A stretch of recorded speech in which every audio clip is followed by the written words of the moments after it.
కోరుతున్నాం. ఈరోజు ఒక శుభదినం.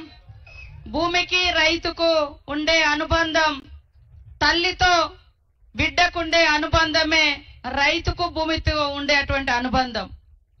మరి గత 10 సంవత్సరాలుగా ధరణి పేరుతో ఎంత పెద్ద ఎత్తున ఇబ్బందులు పడ్డారో, మరి ఇక్కడైతే గత అధికారులు లేదా ఇతరులు చేసినటువంటి క్రమంలో భిక్షాటన చేయడం కానీ, ఆత్మహత్యలు చేసుకోవడం కానీ ఇవన్నీ కూడా జరిగినాయి. వాటన్నింటికి ఫుల్ స్టాప్ పెట్టాలి.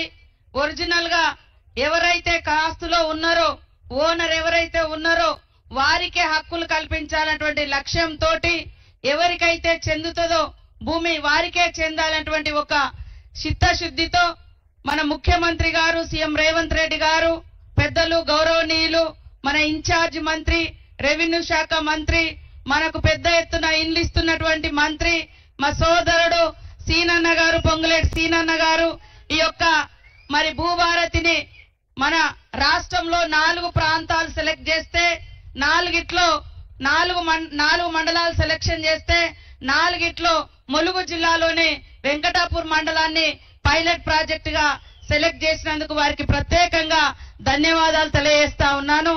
ఈ కార్యక్రమంలో నాతో పాటు పాల్గొంటున్నటువంటి మన సోదరిమణి, మన జిల్లా వాస్తవ్యురాలు శ్రీమతి సురేఖక్క గారికి, అదే విధంగా మన జిల్లా వాస్తవ్యులు, మన నియోజకవర్గం బిడ్డ మన బలరామన్న గారికి, అదే విధంగా సత్యన్న గారికి, కలెక్టర్ గారికి, ఆర్డీఓ ఇద్దరికి, అదే విధంగా నాగరాజ్ గారికి, మరి బయట నుంచి వచ్చినటువంటి మన ప్రిన్సిపల్ సెక్రటరీ ఫైనాన్స్ రామకృష్ణ గారికి, మరియు రెవెన్యూ సెక్రటరీ బుద్ధ ప్రకాష్ గారికి, ఇవన్నింటినీ చక్కగా ఏర్పాటు చేసి మంచి కార్యక్రమాన్ని 2 రోజుల్లో చెప్పగానే మరి అద్భుతంగా ఏర్పాటు చేసినటువంటి జిల్లా కలెక్టర్ గారికి, గ్రంథాలయ చైర్మన్ గారికి, రెవెన్యూ శాఖ అధికారులకు, పత్రికా మీడియా సోదరులకు, పోలీస్ మరి సోదరులకు, అదే విధంగా మా అక్కలకు, అన్నలకు, తమ్ముళ్లకు అందరికీ కూడా పేరు పేరునంగా ఉద్యమ వందనాలు తెలియజేస్తా ఉన్నాం.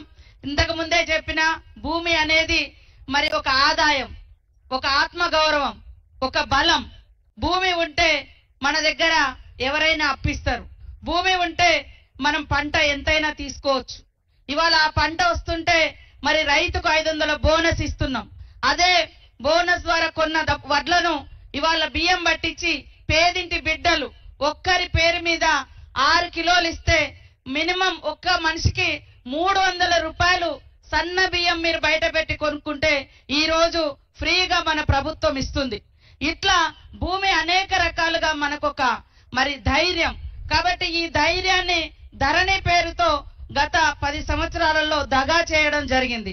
ఇందాక ఒక రైతు చెప్పిండు, నా భూమి ఉండే ఆయన చేతిలో నేను చూసిన మరి వైఎస్ఆర్ గారి గవర్నమెంట్ లో ఇచ్చిన పట్టా కూడా కనబడుతుంది. తర్వాత గత ప్రభుత్వం ఇచ్చిన పట్టా ఉంది. తర్వాత దాన్ని నెంబర్ రద్దు చేసి ఇంకోరు పేరు ఎక్కిచ్చేసిరా. అంటే గతంలో పట్టా ఆయనదే ఉంది, మధ్యలో కూడా పట్టా ఇచ్చిరు, మోకా మీద కూడా ఆయనే ఉన్నాడు. కానీ మరి ఇన్ఫ్లుయెన్స్ చేసేటటువంటి వాళ్ళు, మరి అవకాశం ఉన్నటువంటి వాళ్ళు, అధికారం ఆ రోజు ఉన్నటువంటి వాళ్ళు కొంతమంది మరి అధికారులను బెదిరించో లేదో లోబర్చుకోనో వాళ్ళ పేర్లు తీసేసినటువంటి పరిస్థితి. సాక్షాత్తు ములుగు మండలంలో కూడా ఒక సమన్వయ కమిటీ, టిఆర్ఎస్ నాయకుడు, రైతు సమన్వయ సమితి ఒక రావు గారు, ఆయన ఏం చేసిండు, మోకా మీద 7 ఎకరాలలో పాపం వేరే బీసీ రైతున్నాడు, ఆయన దున్నుతున్నాడు. అంత మోకా మీద ఆయన ఉంది, కానీ పేరు మాత్రం వేరే ఆయన పేరు మీద ఉంది. రైతు బంధు ఆయన పేరు మీద వచ్చేది.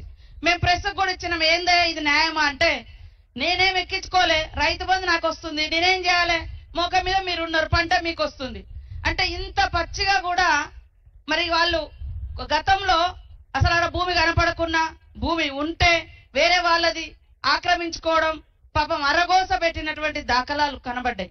వాటన్నింటినీ చెక్ పెట్టాలనే ఉద్దేశంతో ఈ రోజు భూభారతి చట్టాన్ని తీసుకొచ్చి ఎవరైతే అర్హత ఉందో, ఎవరికైతే చెందుతుందో వాళ్ళకే ఈ భూమి దక్కాలనేటువంటి లక్ష్యంతో కొత్త చట్టానికి శ్రీకారం చుట్టినటువంటి సీఎం రేవంత్ రెడ్డి గారికి, పెద్దలు రెవెన్యూ శాఖ మంత్రి పొంగులేటి సీనన్న గారికి మరొక్కసారి ధన్యవాదాలు తెలియజేస్తా ఉన్నాను. అధికారులు కూడా మనం చూసినాం, గతంలో విఆర్ఓలను వాడుకున్నంత వాడుకున్నారు గత ప్రభుత్వం, బీఆర్ఎస్ నాయకులు. ఎక్కడంటే అక్కడ వీళ్ళ భూమి వాళ్ళ పేరు మీద ఎక్కించుకున్నారు, వాళ్ళవి వీళ్ళకి ఎక్కించారు.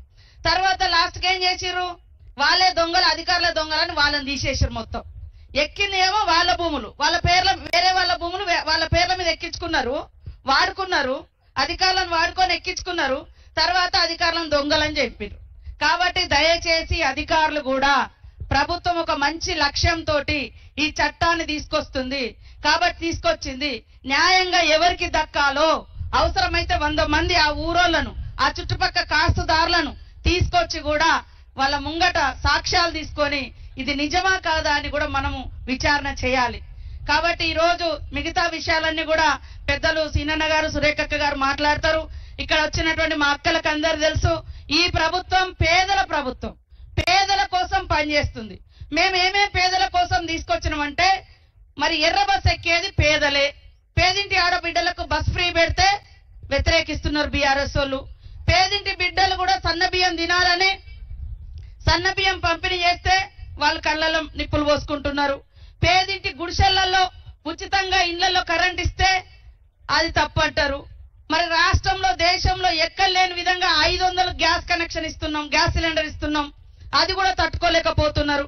10 ఏళ్లలో ఎంతమందికి వెంకటాపురం మండలంలో ఇండ్లు వచ్చినాయో ఒక్కసారి ఆలోచించండి. ఈ రోజు మరి పెద్ద ఎత్తున ఇండ్లు కూడా శాంక్షన్ అయిన, నిన్న మొన్న ఫైనల్ కూడా చేయడం జరిగింది. ముఖ్యమంత్రి గారు, మంత్రి గారు, మరి రెవెన్యూ మన ఇందిరమ్మ ఇండ్లు కూడా ఇచ్చేటువంటి హౌసింగ్ మంత్రి గారు కూడా మన ఇన్ఛార్జి మంత్రి పొంగులేటి సీనన్న గారే. ఫస్ట్ పేదోళ్ళకే ఇయ్యాలి, తప్పకుండా ఈ 3-4 సంవత్సరాలు అందరికి ఇల్లు ఇస్తాం, కానీ ఫస్ట్ ఆకలయ్యేటోళ్ళకే అన్నం పెట్టాలనేటువంటి లక్ష్యంతో, గూడు లేనోళ్ళకే ఇల్లు ఇవ్వాలనేటువంటి లక్ష్యంతో ఇల్లులు కూడా ఇవ్వడం జరుగుతా ఉంది. రైతు పంట పండిస్తే బోనస్ ఇచ్చడం జరుగుతా ఉంది. రైతు రుణమాఫీ చేయడం జరిగింది. గుంట కూడా భూమి లేనటువంటి వాళ్ళు రోజు 100 రోజుల పని పోతే వాళ్లకు సంవత్సరానికి 12,000 రూపాయలు ఇవ్వడం జరుగుతా ఉంది. ఇన్ని పథకాలు గతంలో ఎన్నడూ కూడా లేదు. ఇవాళ నీ భూమే కాదా తెలియదు, నీ భూమి ఇంకోటి పట్టా చేసుకుంటే చాలు, వాళ్ళ 100 ఎకరాలున్నా 500 ఎకరాలున్నా వాళ్ళ ఖాతాలలో రైతు బంధు వేసినం అనేది, కానీ ఒరిజినల్ గా మోక మీద ఎవరున్నారో కూడా వాళ్ళు బయటకు తీయలే. కాబట్టి అవన్నింటిని కూడా ఇవాళ బయటకు తీసే లక్ష్యంతో మరి ఈ రోజు న్యాయంగా ప్రజలకు దక్కాల్సింది దక్కాలన్నటువంటి లక్ష్యంతో ఈ యొక్క కార్యక్రమం ఇక్కడ చేయడం జరుగుతుంది. ఖచ్చితంగా కాంగ్రెస్ ప్రభుత్వం అంటేనే పేదల ప్రభుత్వం, పేదల సంక్షేమం గురించి ఆలోచించే ప్రభుత్వం. అధికారానికి వచ్చిన సంవత్సరంలోనే 59,000 మందికి ఉద్యోగాలు ఇచ్చినాం. వెంకటాపురంలో కూడా వచ్చినాయి. ఊరూర్ల 5 4 3 దాదాపుగా ములుగు జిల్లాలో 400 మందికి ఉద్యోగాలు వచ్చినాయి. పోలీసు గాని, కానిస్టేబుల్, ఇతర టీచర్స్ గాని, ఇతర గాని. గతంలో ఉద్యోగాలు కూడా లేవు. మా అక్కలకు గతంలో పావులా వడ్డీ అని చెప్పారు, 3,500 ఎగ్గొట్టిపోయారు వాళ్ళు. 3,500 కోట్లు ఇయ్యలేదు వడ్డీ మీ డబ్బులు. కానీ ఈ రోజు మొన్ననే మేము వడ్డీ డబ్బులు కూడా మీకు వడ్డీ లేని రుణాలు కూడా ఇవ్వడం జరుగుతా ఉంది. మహిళలకు బస్సులలో ప్రయాణం చేయడం కాదు, బస్సు మీద హక్కు ఇచ్చినాం. ఉచితంగా మరి సోలార్ విద్యుత్ ఇస్తా ఉన్నాం. ఇక్కడే కోళ్ళ ఫార్మ్స్ పెట్టుకున్నారు, గేదెల ఫామ్లు పెట్టుకున్నారు. అనేక రకాల బిజినెస్ లను కూడా మనం స్టార్ట్ చేయడం జరిగింది. కాబట్టి ఈ రోజు ఇంత పెద్ద ఎత్తున వచ్చిన మీ అందరికీ మరొకసారి ధన్యవాదాలు. ఆలోచించండి, ఎవరు ప్రజల కోసం ఆలోచిస్తున్నారు, ఎవరు దోచుకున్నారు. ఒక్క ధరణి పేరు మీద వేలాది ఎకరాలు కొన్ని కుటుంబాలు, అధికారంలో ఉన్నటువంటి ఆనాటి అధికార పార్టీ నాయకులు ఎట్లా ఆక్రమించుకున్నారో తొందరలోనే ఒక్కొక్కటి బయటికి వస్తుందని కూడా ఈ సందర్భంగా తెలియజేస్తూ, ఈ కార్యక్రమాన్ని మంచిగా నిర్వహించినటువంటి కలెక్టర్ గారు, ఇతర అధికారులకు, అశేషంగా తరలి వచ్చిన మా సోదరులకు, సోదరిమణులకు అందరికీ కూడా పేరు పేరున హృదయపూర్వక నమస్కారాలు, ధన్యవాదాలు. జై రైతన్న, జై రైతన్న, జై రైతన్న. ధన్యవాదాలు మేడం. ప్రభుత్వం